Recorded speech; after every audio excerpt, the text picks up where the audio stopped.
Well, what's up, everybody? So, we're back here down in Justin's joint, and I was just practicing guitar, and I realized something. My amp down here, if you look right here, there used to be a logo, okay? So just a logo, and I realized it was attached with just screws, just a couple screws. And I thought to myself, I think I need to trick this thing out a little bit. I mean, I've had this amp for a long time. Why not 3D print my own special logo? So what we're going to do right now, and I realize that this camera angle is not ideal, but I'm gonna make a new one. We're going to make a new one together. Now, I'm not going to print it right now. I'm going to design it. So, or at least I'm going to begin to design it. So the first thing we got to do, okay, is we got to measure this. So, we're going to get out our trusty calipers. If you're a 3D printer, you need to have a pair of these. And then I'm going to get out a pen, and I'm going to find a piece of paper. While that's going, I'm going to get this guy up and running. I should have had this all ready to go prior to starting the video, but hey, you know, whatever. So 3D print, and let's start a brand new file. Okay, and I'll rotate that around to the screen when we get going. So, we got this guy. I'm going to zero the calipers. We're just going to measure whatever the thickest part of this oval is. So basically the way I'm going to do that is just kind of close it down a little bit and then slide it through until it's clear. Okay, so that's 47.9. So I'm going to round that up to 48. So let's write that down. So 48 millimeters. Okay, and then the length is probably do whoa as I just jab it with my thumb and ruin my measurement. 95.26. So I'm just gonna say, let's just say, I mean, we're talking about fractions of a millimeter here, but I'm going to say 95 and a half. Just 95.5 millimeters. Okay, so now what we got to do here, let's get this guy going. Alright, I do not want this guy. Let's put this guy like that. I'm going to try to do most of this work on this screen up above. That way you can see it. I don't know how well this is going to turn out. This probably is going to suck. But, you know, whatever. Okay, so I guess the next thing I need to do is just measure the thickness. So let's just grab the thickness of this dude real fast, and it is 3 millimeters thick. Okay, so the first thing we're going to do is shut off the calipers, that way they don't go dead. And then we're going to rotate. Now this is, where's my cursor? Here it is. This is microstation, the CAD software that I'm using. Let me see if I can get you guys a better view here. I don't have any fancy screen capture software, so I can't really do anything better, but that's alright. We'll get there. So this is my printing seed. I'm going to call this amp emblem. Okay, so this is our new file. And I'm going to make sure that my view is in the top rotation. And I am going to draw an ellipse. Okay,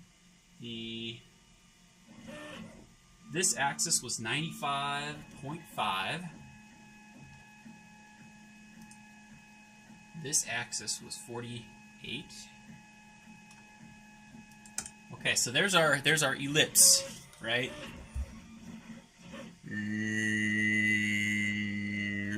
Okay.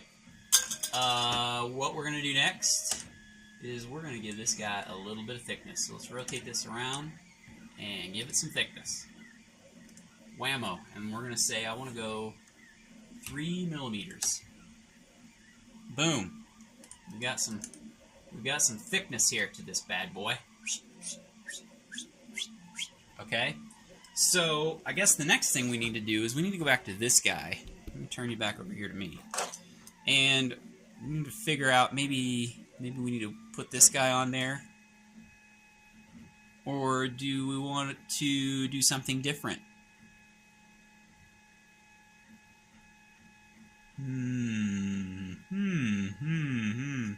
Because I could do like I do with my pop sockets and embed it.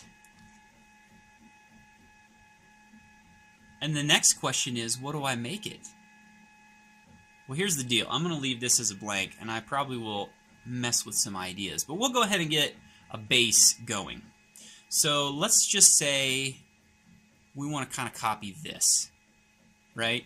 So let's just see how thick this guy is right here. That is 2.5. Okay, and then let's see how deep this is. It's probably about half. Yes, 3 millimeters thick, and it's 1.5 millimeters deep, this little recess right here. Okay, so I'm going to turn you back over this way so you can see the screen a little bit better. We're going to rotate back to the top view, and we're going to put another ellipse in. It is the same size as this one. Okay? Now, we determined, and I already forgot, this was 2.5 millimeters. So we're going to just offset this guy 2.5 millimeters. Got my settings all wrong. 2.5. Alright, so there is the inner part. The inner part. And then I want to sink that down by 1.5 millimeters. So what we're going to do, rotate this guy around like this, and we're going to actually, let's rotate this to the front view.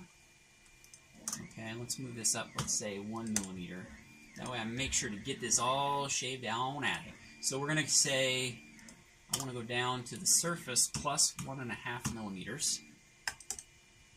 Okay, now I'm going to change my view from this to wireframe. That way you can see what I got going on here. So I got this one I want to keep right here. Okay, and then I got this one that I want to subtract. And if I look at the front of this, the distance that I'm going down from the top to here is 1.5. You probably can't read that. It's 1.5 millimeters. Okay, so let's do this. Whoops. Come on now. Here we go. All right, we're gonna rotate this around, and you know what? I don't. All right, because I'm gonna want to mess with this. I'm gonna make a copy of this before I do anything else, and say blank. Okay, so now I've got a blank, and now I'm free to just do whatever I want here. So let's change our view back to illustration modeling. And then we're going to go subtract solids. The one to subtract from, the one to subtract, whammo, check it out. I've got a nice little recess, just like this. And now I'm free to basically put on whatever I want, you know. So let's just say, what should we do, folks? The possibilities are really endless.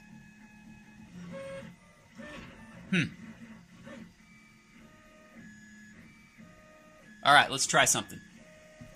Let's just say I wanted to put on, I don't know, something simple. Let's do something simple, just to kind of show the process. I want to put on a, I don't even know. I don't know, people. Let's just put a circle in the middle. Okay, top view, and let's just say I want to put a 20 millimeter diameter circle in the middle. Okay, now what I did is I placed that in the top plane. Okay, now I'm going to extrude this guy down by 1.5 and then merge it. Okay, now this is one piece, one solid piece.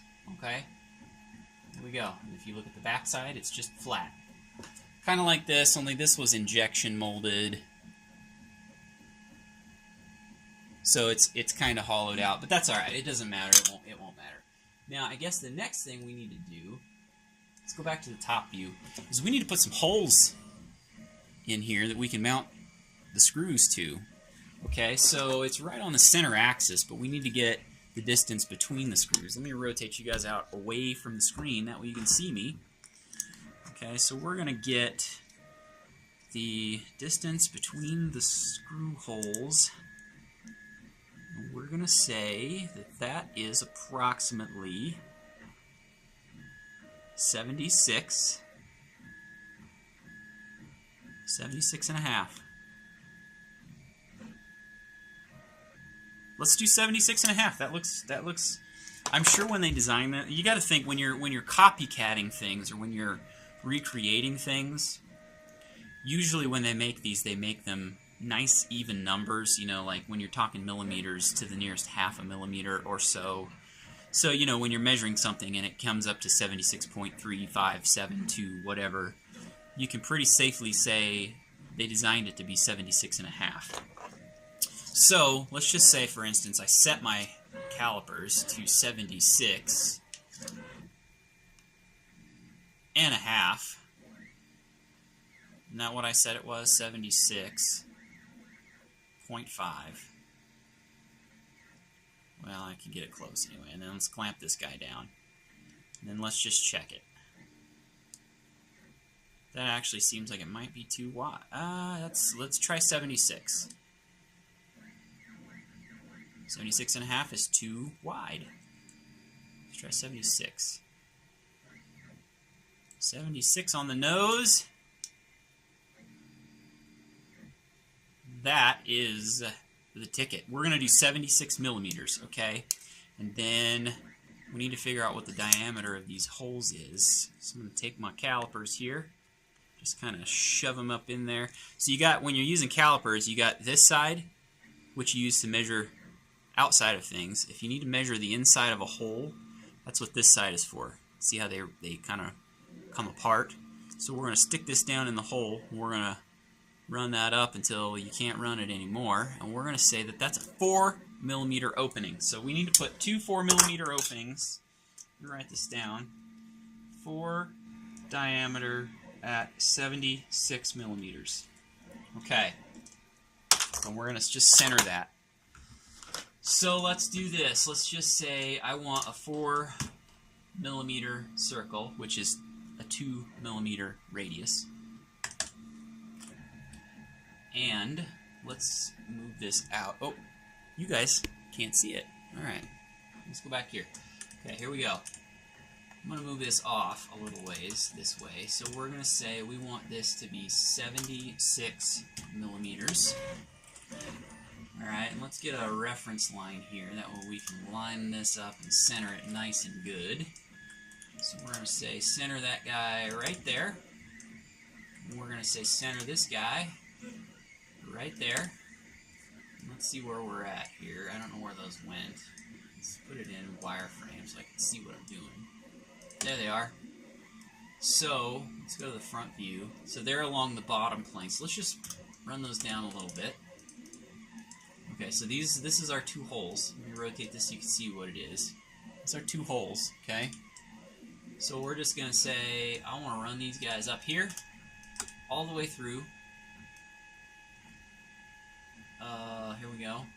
Here we go. Okay, so basically I just made two solids out of them. And I'm going to just subtract those. So we're going to say subtract, not intersect. Subtract from this one, this guy, and this guy. And now, Check it out. We got 2 holes. Okay, now the next thing we need to look at here is there's a little bit of a chamfer on the inside of here to take the screw head. It's not focusing. It probably won't, but you can see what I'm talking about. So the chamfer, let's just see what the diameter of the chamfer is here. Looks like it's 6 millimeters.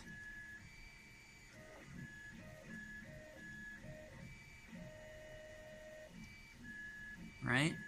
No, 5.5. No, it's a 1.5. It's a 1.5 millimeter chamfer. Okay, so the nice thing in microstation here is you got this tool. Put you back over here. Called chamfer edges. Alright, let me bring the box up here so you can see it. So we're going to say 1.5, and these are locked. Okay, so we're going to say we want to chamfer this guy and this guy. Now, I don't think that's quite right. I think we need to not lock it because that's too wide. 7. No, that's not right. Let's undo that. Because when I measured across these, I was only getting about 6. So that means I've got a 1 by 1.5. So let's change our settings a little bit here.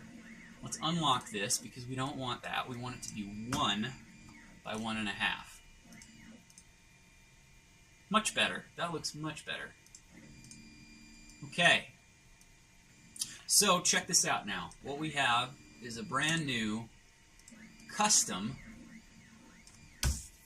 logo for my amplifier that I'm going to screw on. Now I'm not going to use this one because it's just got a circle on it. But I'm going to do this very same thing.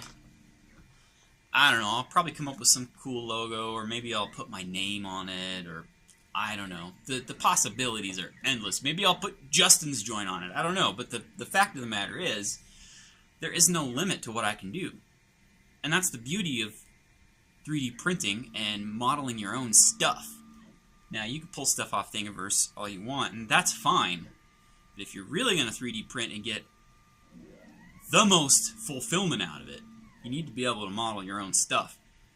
Just like this, because now I'm going to do this, I'm going to make something sweet, and I'm going to be the only guy in the world with a PV Viper Pro 100 amplifier with that particular logo on it. And that just makes me feel maybe like a dork, but it makes me also feel pretty dang awesome. So, with that, this episode of Justin's Joint is over. Thank you for joining me. Stop. Stop.